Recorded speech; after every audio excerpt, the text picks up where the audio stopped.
Hi guys. The episode is both short and late this week. I hope you don't mind. Today we have, instead of a regular episode review, a minisode where me and Mom go over our experience going to Micky's tour recently. You're gonna enjoy that. I don't even know if I need to do the disclaimer about family friendliness. I don't think we say anything inappropriate in this one, but I don't know.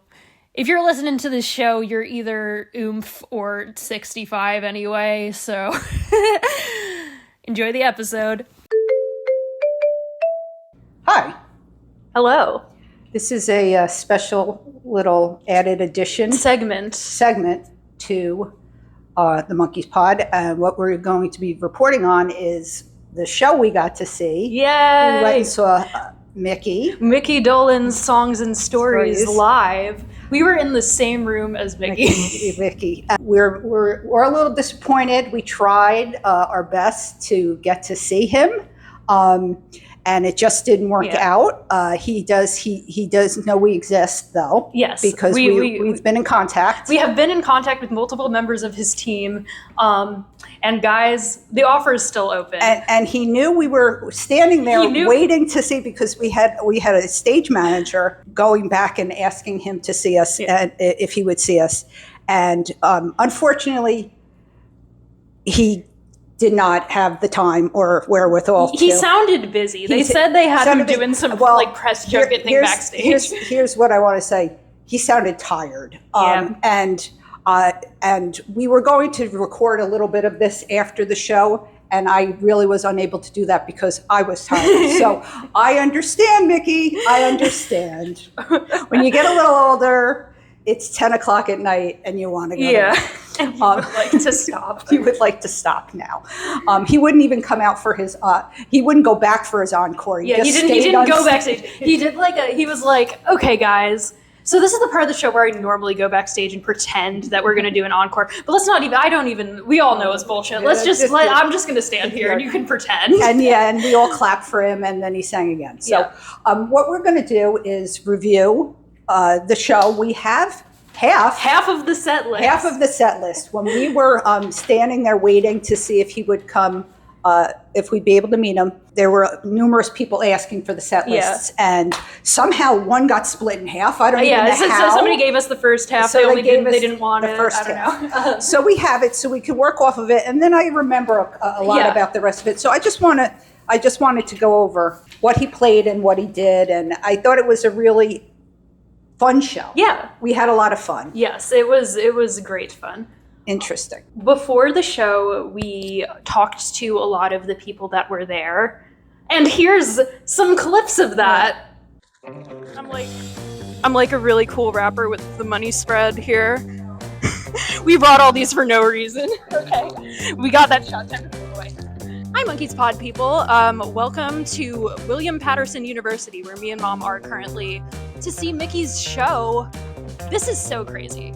I'm freaking out a little. He's real, and we're gonna see him. All right, everybody, come on out, come along. All right, hi. What's your name? My name is Megan. I'm Ian. Denise. I'm Tommy. I'm Michelle. Cool. And how were you introduced to the Monkees? From her. And I actually grew up on the rerun. So same as us. Same as us. In the 70s, though, much sooner. No. Same as us. You're gonna love our podcast. I've been a fan of Monkees for a while now. I'm here with my mom. You know, she introduced them to me. How long have you been into the Monkees? Just for a few months. I'm a pretty casual fan. Same, me too, actually. Only a couple months through the first season. Well, how many Monkee concerts have you been to? Monkees concerts? I'm not sure. Maybe around 8. I saw them back in 2021. With Mike? Yeah, before he passed. My mom and I are like, oh, we should see him as much as we can now. Yeah, no, totally. Have you met any of them? I was very close to Micky Dolenz, and I chickened out and didn't say hi. Oh, okay. I thought you meant like emotionally close. Like you were friends, but you had a falling out or something. Did you watch the Monkees together when he was growing up? A little bit, but it was mostly soundtrack. I was the one that started it. And then when the movie Shrek came out, Oh Yes. yeah, I'm a believer. I'm a believer from Shrek. That was my movie. And I took it as the perfect learning opportunity, and I pulled out all the Monkee CDs. Yeah. And I figured if you're going to know this song, you're going to know it. You're gonna know the real every way. single Yeah. one. I actually go to this university. And then they were like, Mickey is coming to your school. I literally screamed. Where'd you get your wool hat? I made it. Cool. I have one too. It's in my bag at home. I didn't want to deflate my hair. He listens to the show, so Yes. that proves that we're a real show in the real world. Real show in the real world. These guys are on Instagram. I found them. I'm on Instagram as Resting Nezface. Oh, slay. So you'll maybe see. I think I commented once. What face is the resting does face? It's just like a scowl. So it's literally, if you look at 90% of his 90%. photos with the monkeys, Yeah. they're all like eyes Smiling, and and teeth and smiling, and then he looks like, Yeah, like- he's like he will never budge a smile for this photographer. Yeah. Who is your favorite monkey? Oh, I have to say Peter. It's definitely Mickey. At first, it was actually Mike. I'm a Mike girl, so I get it. Yeah. I have to go with Davy Jones. Okay. You Valid. do love Davey. Uh-huh. Honestly, I think I might have to say Mickey. I Okay. think it might be Mickey, so I'm very excited for tonight. So are you excited for Mickey's show tonight? Yes. You've never seen a monkey in real life, I'm assuming. Neither have I. So We're both too young to have experienced yeah, that. I know. But now we get to through the magic of live performance. Yes. Dun dun dun. Okay, so those were all the nice people we met. And what really struck me about that was I was like, oh, I've been into this thing for like 6 months and I might have an encyclopedic knowledge of this band/TV show, but these people like have been here for like 40 years. Following them around. They're like, yeah, I've seen the monkeys like 7 times. This is how many times I met all of them. I'm like, the idea of someone who has met the dead monkeys is really like, how does it feel to live my dream? I don't think it's a surprise that they were very accessible. And that's why I was very surprised we did not get a chance to see Mickey, because I was under the impression that he would be very accessible. Yeah. But that's why I think he was tired. I think he is like still fairly accessible. It's just like nowadays they kind of like try to structure it and keep it like on a schedule and stuff. Because like when you're that old, you got to know what's happening. Yes. And you just want to. And you just want to be left alone from crazy girls who want to stick a mic in your face. You want to go to bed now. Yeah. All right. So the first song was Stepping Stone, which is my favorite. And he had a screen up. The projections. He had projections, and what he was projecting was a lot of Monkees clips, or he would project pictures of like the person whose song it was, or if Coco was singing, it was always old pictures of Coco, which were really cute. Yeah, she was adorable. Yeah, no, when they did I think me and Magdalena, they did together, and it was a bunch of pictures of them in like the late 60s, early 70s recording music together in the studio, and it was so cute. Yeah, very cute. But so during Stepping Stone, they were actually playing clips from the Monkees from Monkees a la carte, which we're about to film the episode for. So I had just watched it that day, and I was like, hey, I know all of these. I know, and they sing it to Stepping Stone in the episode, so that worked. Do you remember anything about that? Was Then, This Is Now? I do. Oh, I do. What he said was that was one of songs from the like 80s or 90s. Yeah, it was something they recorded later in their career they came back. From the era where Mike was gone, so I have never heard the album it's from. So that's what he said about that. Little Bit Me. He sang And For Pete's Sake. I don't remember about Little Bit Me, but what the story was. Yeah, well, but for Pete's Sake is like the song Peter wrote that became the closing number, like it's a Broadway show. The outro credits music for season 2. And he just had a picture of Pete up for that. Didn't he just have a picture? I don't remember what he had. I think he had a picture of Pete up for that. And then he told some stories about the Beatles and recording sessions that he sat in on. And like, I know the Beatle Monkee friendship lore a little bit, and Mickey was kind of the most in there with all of them. But he was like, these are some recording. Well, first he told a story where he was like, and John Lennon said to me, "Hey, monkey man," that's what he called me. And so he said he was invited to the recording session. So he was saying, I don't know if he was joking or what, but he showed up thinking it was going to be this big like hangout vibe, and he was all dressed up and he was all ready for the big party. And it was just the four of them. Yeah. Like playing music. That's gotta be true. Have you ever seen any of Get Back, the 8-hour remastered Peter Jackson documentary? I think, I know of its existence. If you watch Get Back, that's the exact vibe. There's a scene, usually it's just them and Yoko and sometimes the other like wives and girlfriends. And then in one early episode, there's a random Hare Krishna that George invited, like sitting in the corner and chanting, and George is like, yeah, that's my Hare Krishna. Don't worry about it.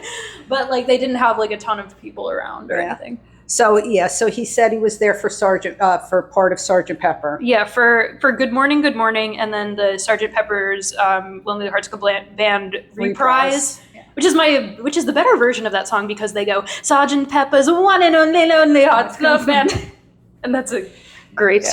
So he sang those. Line. He sang those two songs for us. Yes, and he was putting pictures of the Beatles up. Yeah, them with the Beatles. And then he launched into a story about Johnny B. Good. And he sang Johnny B. Good. And the reason he sang Johnny B. Good was that was his audition song for the Monkees. Yeah, which I can imagine him doing with a lot of like stagecraft and like falling over and spinning around and going on the floor. And then he did, so he went to this crowd of like, I don't know who exactly the general audience for this was. There was a part at the very end where he's like, are there any little kids here? And there weren't. Like, I think that I was the youngest person in that room. We met like... There were some other like kids who were like college students at William Patterson who were like, oh, this is at my school, I'll come to this. So they were younger than me. But like everyone was at least an adult there. And the vast majority of people were like over 50. Yeah. Yeah, definitely. But Micky went, okay, so does anybody here know that Jimi Hendrix opened for the Monkees on tour? And I'm like, yes, I did know that. And then everyone in the room was like, oh, what?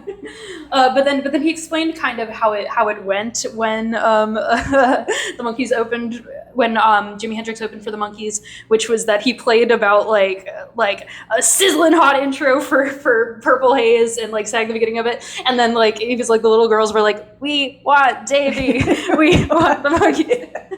It did not go over well. It did not. The tween girls did not like Jimmy's peeing on his guitar shtick for some reason. Yeah. They weren't that into it. But he explained that he had seen Jimi Hendrix at a show somewhere, I think in LA. And then a couple months later, it came back up, and he was saying that he kind of said, oh, why don't we look at this guy for opening? So it kind of brought him on. Yeah. But also the whole time realizing that he was just Jimi Hendrix, and he was he was so far ahead of him. Yeah. Musically, and just amazed by him. There's a funny contradiction a lot between like the Monkees themselves and what they were doing and the decisions that they were making, and then like how that trickled down to the rest of the Monkees like franchising, because like by the time you got to late 68 when they were writing Head, and they were like allowed to like express themselves and their own ideas, and they were allowed to pick the opener for their tour and have it be someone that they like young guys thought was cool. But then they didn't like consider the fact that their audience that they had built was like children, children, yeah. The toy buying child is not so interested in a man who shreds a guitar with his teeth in an amazing fashion. Yes. So then, Me and Magdalena. Yeah, so Me and Magdalena is also one of the Monkee songs from like the 90s. And he said normally him and Mike would sing it, but Mike is not here, so Coco is going to do Mike's part, which was kind of funny because it's the lower harmony. And then we were Clarksville, which was the last song before the intermission. Yeah, and so that is the end of our set list. Which was fun because we all got to sing along with that one. So then we had intermission, and nothing much going on in the intermission. No. And we came back, and we don't have the other half of the set list. But let's reconstruct it. I do have something. We could look it up on the internet because these things are on the internet now. Okay. But let's be lazy. I jotted it. When I got home, I did jot down notes. So it was a little fresher in my memory. But he did sing Daydream Believer. Yes. And he had us all singing with him. Yeah. So that was fun. Yeah. After the show, we were like walking out of the auditorium and I heard some woman go, yeah, Daydream Believer, it's a great song. It's not his song. I'm like, girl, what do you want him to do? Like dig Davey up? It was, yeah. I said song Sommer got excited for. Oh yeah. Because he, like the second to last song he did in the like encore was No Time. Hobareba Sabasoben Hobasiba Nick. Sibaraba Hobasoben, what did you expect? No Time. And that was, I had to party down.